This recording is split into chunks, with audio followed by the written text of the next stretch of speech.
ግፉ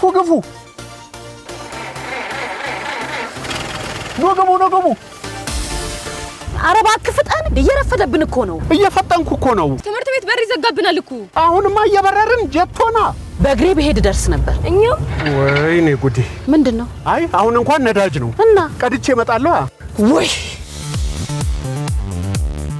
ሬዳዋ መግፋት መልፋትና የትራንስፖርት ችግር በሬዳዋ ሞተርስ ታሪክ ሆኗል። ባለ 3 እግር ተሽከርካሪዎችን ለገበያ በማቅረብ የሚታወቀው የሬድ ስታርስ እህት ኩባንያ ሬዳዋ ሞተርስ በኢትዮጵያዊ ብራንድ ለተለያየ አገልግሎት የሚውሉ መኪኖችን አምርቶ ለገበያ አቀረበ።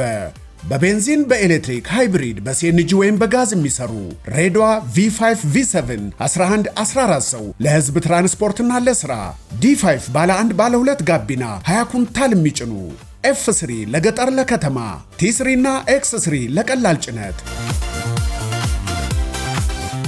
V5 ኤሌክትሪክ መኪና ባንድ ቻርጅ 300 ኪሎ ሜትር በድሬዳዋና በሐዋሳ ሾውሩም ሰርቪስና የሽያጭ ማዕከላት አቋቁመናል።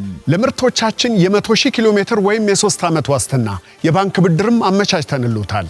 ግፉ ማን ነው ግቡ